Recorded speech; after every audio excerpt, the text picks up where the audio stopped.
Hello everyone, good morning or good afternoon.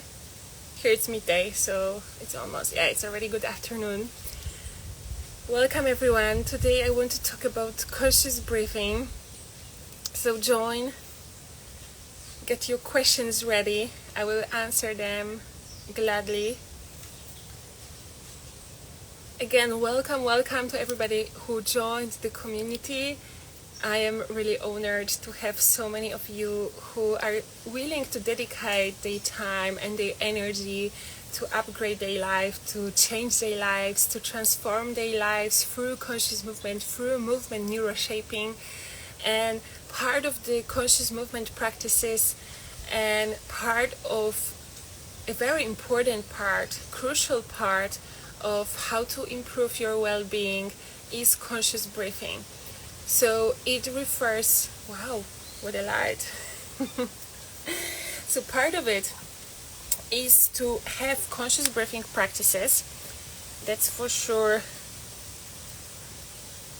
something you want to have, especially in the beginning. You want to be able to bring more awareness, to bring more consciousness about your breath, so you can bring it to your day-to-day life. And the whole game here, the whole play with movement neuroshaping and in Victoria's holistic well-being, we want to bring more balance between body, mind and soul, and having these conscious breathing patterns and then exercises, and then bring it to conscious patterns that are happening on its own in our day-to-day life is definitely one of the most important things that you can do for yourself today. And this is one of the easiest things you can do because it doesn't require any physical fitness, even though it is correlated. So the more fit you get, then the patterns and the breathing in general, it will be easier, it will be smoother, it will be fuller, it will be more beneficial.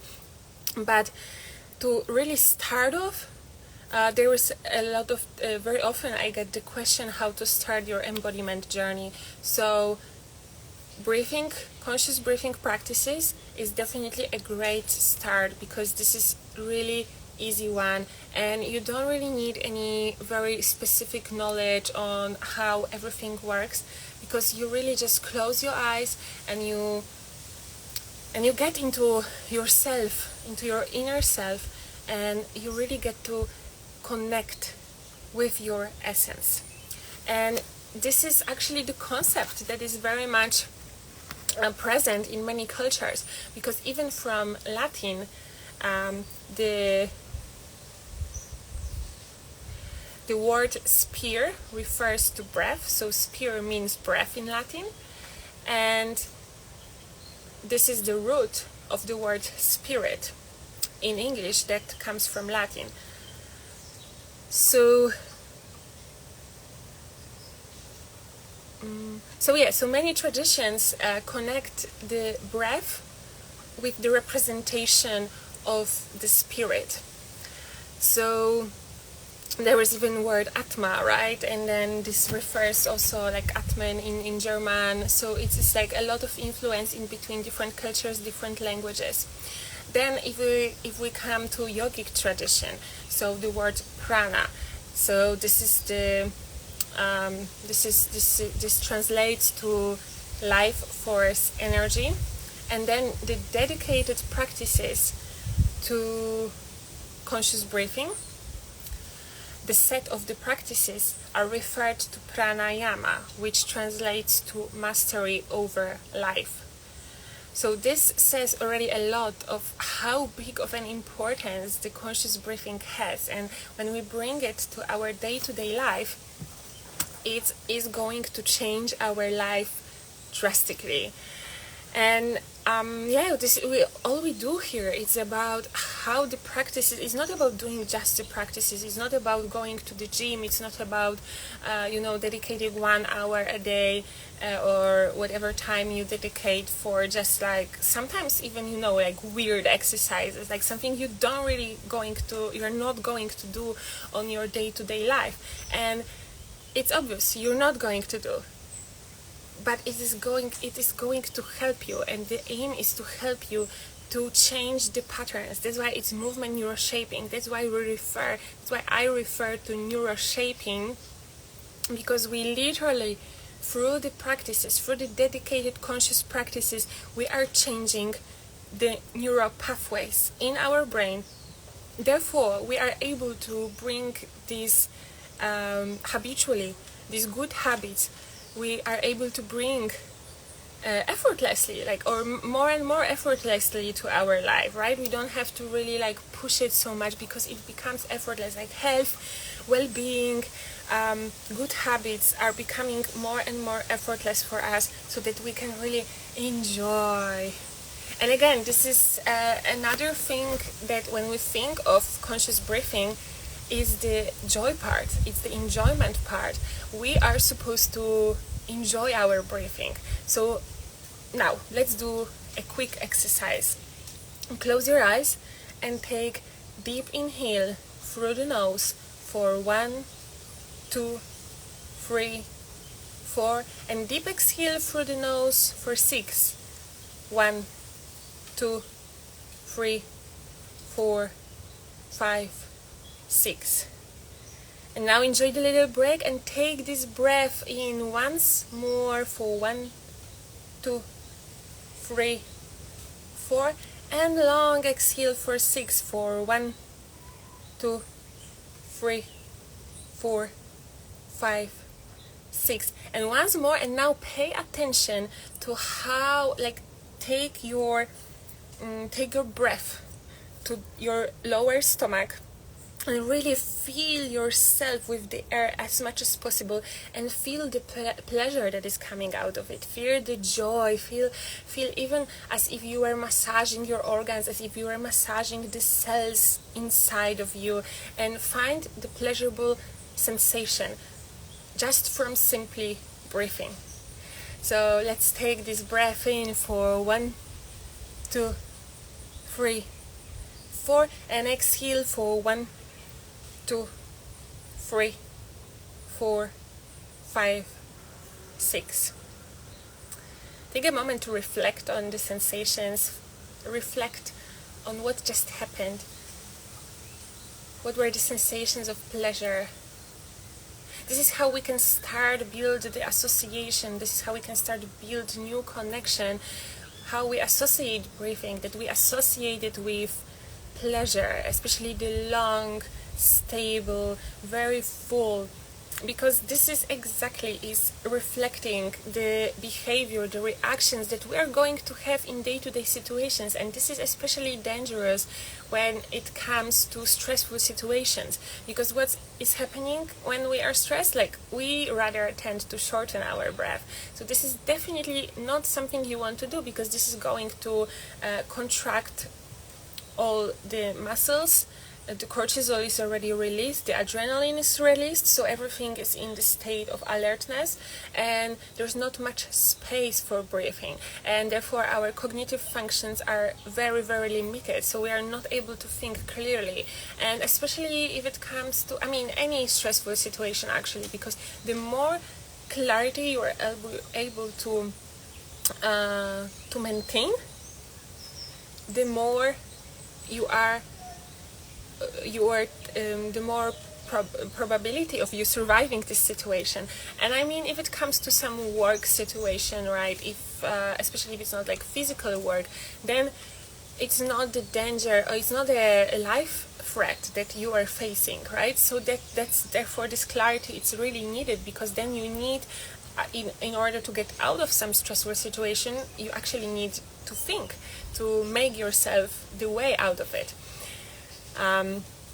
So yeah, when I was talking about life threat situation, I just remembered one situation that I lived here, that I almost stepped on a snake, and as much as I could see, it was a venomous snake, right? The one that is very poisonous, and in that case, actually, that is also an example where I had to keep the clarity of my mind, because I always walk very carefully and I watch every step, and this is what saved me, because then I saw this shape moving in the middle of this very narrow path. And just, if you ever want to come here, it's not that we see snakes here every day. It's not even, I saw maybe in 4 months I saw like 2 times, and only at night, only in like narrow paths. So actually it's very unlikely that you're gonna see a snake. So that's why you have to be also careful, because you need to watch out, because it can happen on the other hand, right? And then I saw this shape, and I saw that is this colors of, they call it here cobra coral, and cobra in Portuguese translates to basically snake. So it's any snake, and it's I saw these colors. It has 3 colors, red, black and white. And the moment when I was supposed to put my next step where it was, and I saw it, so I jumped over it, which I would never do. I would rather just like step back and just took another way, or just wait until it passes. But in that case, it was already I would already almost step on it, so I jumped over it. And then my initial, and this is where the clarity comes in, because my initial instinct was to run. I wanted to exit this small path. But then I realized that actually it makes no sense, because that's exactly where I could step on another snake. So I really had to keep myself straight and just breathe. Even though I felt the adrenaline hit so much, and I also think that this is what saved me, because I was able to react very quickly, just jump over it, and nothing happened. But then to continue out of the situation calmly, I had to just walk calmly and very carefully, as usually I do. So that was a very interesting situation, and I came to the. I was going to eat dinner at the restaurant, and I came really still shocked. So yeah, that's a story from living in the nature, in the jungle. Actually, they call it Atlantic forest here. So yeah, that's the story from living in Atlantic forest in the most beautiful place in the world. There was a question. What are the breathing techniques used in yoga, and what benefits do they bring? Great question. I wanted to just refer to yoga again. So one more thing interesting about the yogic approach is also that they are focusing really on lengthening the cycle of the breath. Because it is said that a yoga practitioner doesn't have years of life. They have the cycle of breaths, which logically translates to as many breaths as the longer the cycle is, the more cycles. The longer the cycle is, then there is the longer your lifespan gets. That also you can see if it comes to the animals, different animals, right? The small animals, they rather tend to breathe very quickly, and then the turtle, for example, it's said to take very long breath cycles, and it lives very long life, right? Even though in yoga, in the pranayama, right, that I mentioned, this is the breathing techniques in yoga. There are different types of breaths that also include very quick breaths, which is Kapalabhati, which is one of the kriyas, which means that it's a cleanse practice. So it focuses purely on breath out and just pushing from the lower stomach. And then there's Bastrika, which is also, this is like hyperventilation that you go into, and it requires intensity of breath in and breath out. So it goes, you can use your hands, so it goes as following. So this is very intense and quick.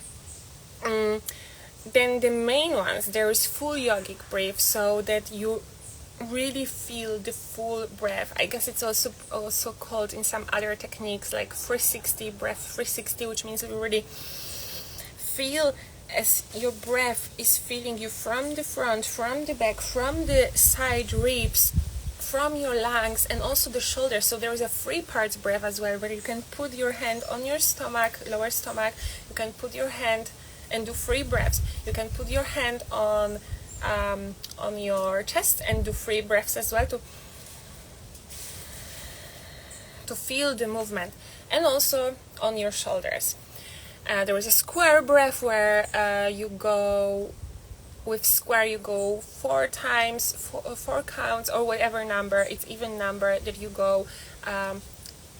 Let's say 4. You go 4 breath in, you go 4 full retention, you exhale for 4, and 4 for empty retention. So there is many practices. I can't go through all of them here. That would be in another course, not even one live.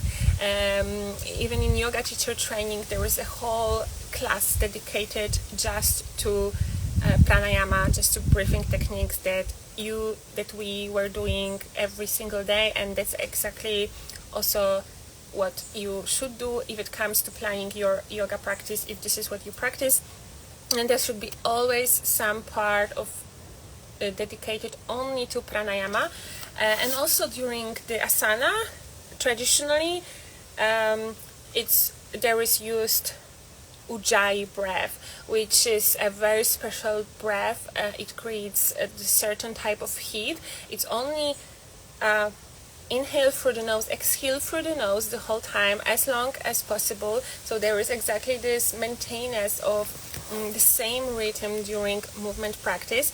And then there is about constraining the throat muscles, so then the sound of ocean-like sound is being produced. So that's a very special experience. I totally recommend you to go through this and really allow yourself to breathe for a longer time just with ujjayi breath, because that's another level of intimacy with the breath.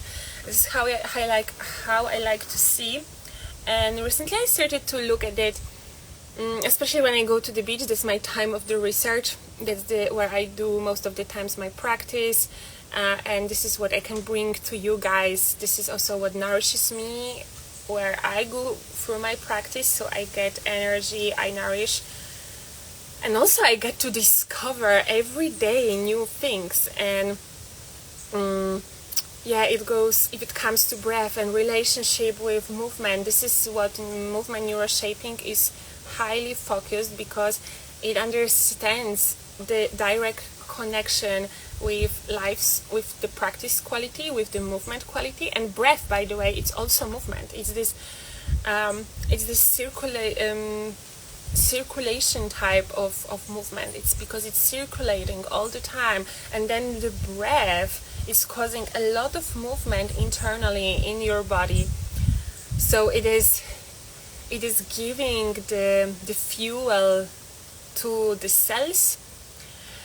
It is being the oxygen, right, is being transported in the blood, and then the CO2 is getting out, and this exchange is going on and on all the time. This is something we do all the time, right? Breath is an automatic function. And let me see to be sure.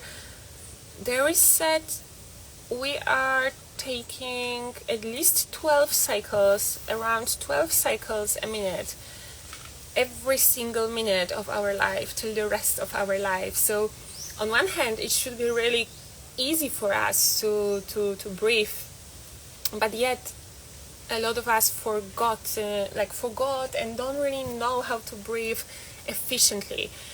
I also don't really want to go into you breathe incorrectly, because also looking at the exercises, we get to see that there are many different ways of breathing, to play with it, to sense it, to really experience that. But to generalize and to give some kind of the best medium, average solution, most of the time you just want to breathe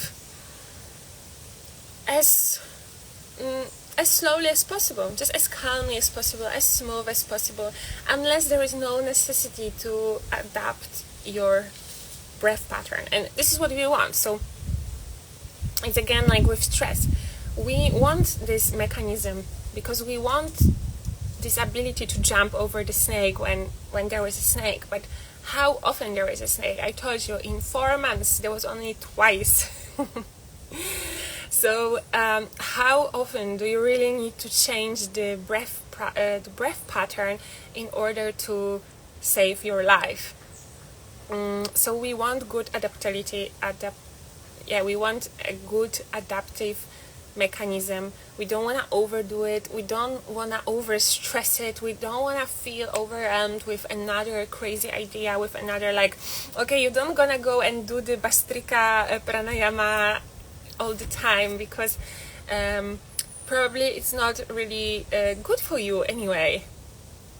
So it's always about building consciousness and about being going with more attention and more discernment to really understand yourself.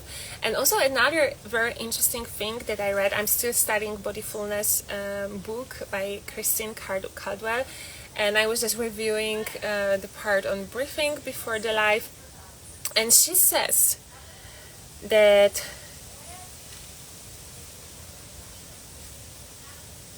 the breathing patterns form in the womb, shaped by the caregivers and environment. Our breathing patterns are shaped from the earliest moments of life. We begin learning them in the womb, influenced by our mother's respiration. As infants, we internalize the breathing rhythms of our caregivers, which affects our sense of safety and emotional states.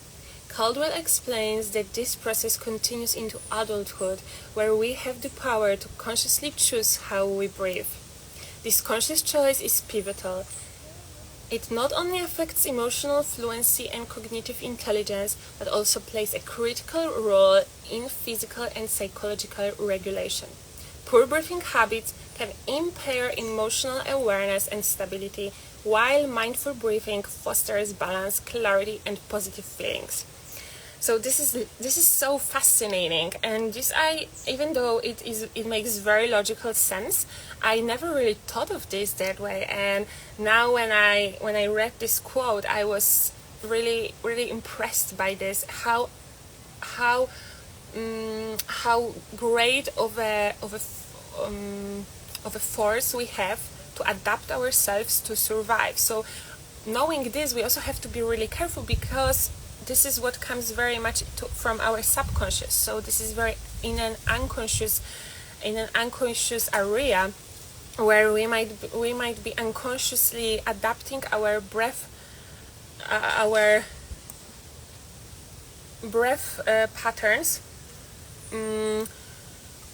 to the environment, which might be not serving us. And this is again translating, because how we breathe, this is how we're gonna move, this is how we're gonna react, this is how we're gonna think.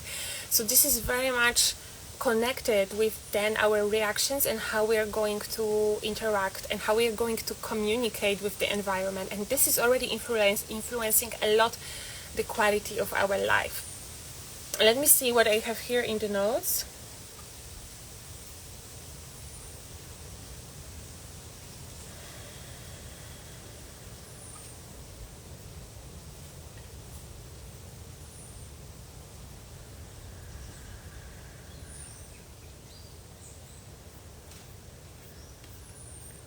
Okay, so the main points I covered.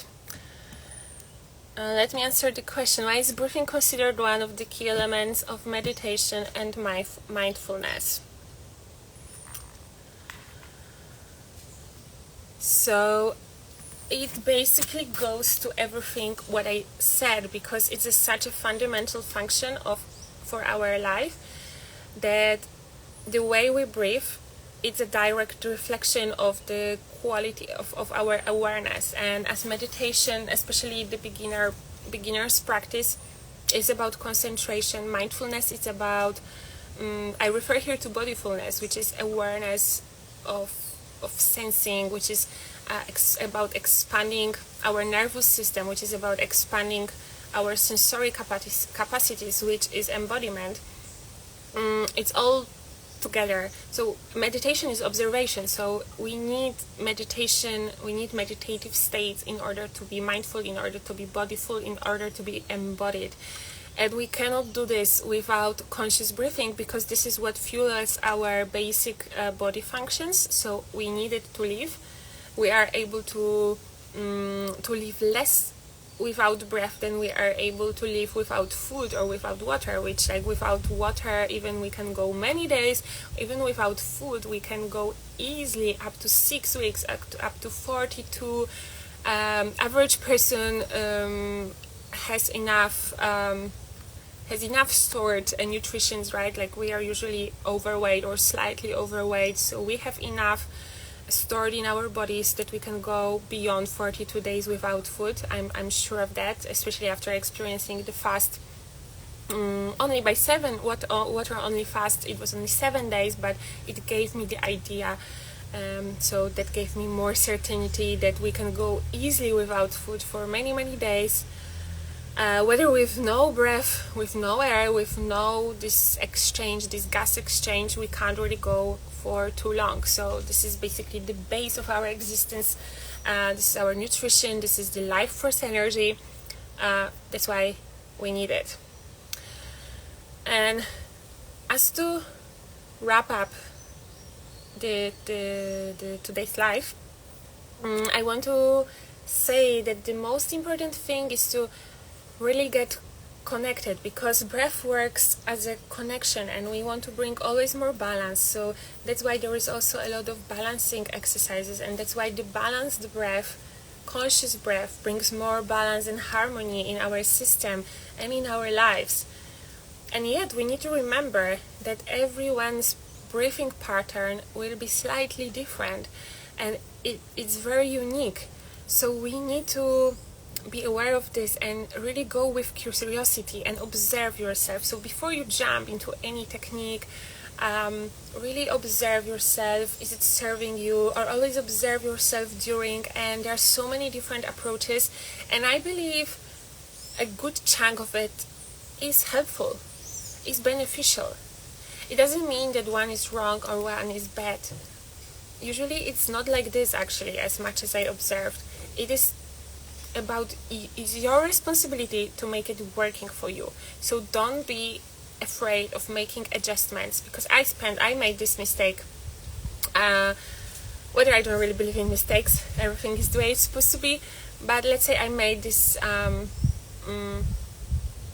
mistake. I will use this word again. Nothing comes to my mind right now. That I was really following the directions of the teachers, because I didn't trust myself. And I mean, especially as a teenager, especially as a young adult that grows up in the system, it might be more difficult to question things and to allow yourself to experiment. So especially if it comes to especially the dance, especially yoga, where I was when I was really blindly passionate about it. I wanted to be the best. I wanted to be a dancer, so I was following all the teachers' direction, and I forgot about my uniqueness, that I was not adjusting really to my body's needs, my mind's needs, my spirit's needs, and I was unhappy. I was happy that I had my passion, but I was unhappy. I was dying kind of internally. I didn't have good body, mind, soul balance in my life at that time. And this is what brought me here, and I'm so thankful for this, that today, after years of research and bringing all what Word has to offer together, that I created my own methodology and that I get to share it with you and really sign you up for success, for your well-being. And I am here to serve you, to help you, to guide you towards your balance, towards your optimal state of well-being. And there will be a lot of opportunities coming very shortly to work with me. As always, there is a membership and there are regular movement neuroshaping classes that you can take, which is one of the best ways you can do and you can give to yourself as a gift to really kickstart your embodiment journey that is setting you up for a successful well-being and sustainable well-being in your life. And this is what I wish for everyone, because this is what is literally changing life for the best. And also, I encourage you to come for one-on-one sessions, because this is where I can give you one-on-one feedback designed and dedicated to you. I give you a whole hour of pure attention where we can work the details, and the success is in the details. So these are the best ways to work with me for now. So hit me up, comment, and write me a DM, and start your embodiment journey today. Let me see if there are more questions. I don't see any. I thank you everyone for joining. Thank you for sharing your time. And I wish that the full breath will start changing your life, start to influence your life positively. And I see you next week with another good talk on holistic well-being knowledge. Bye. Thank you. Ciao.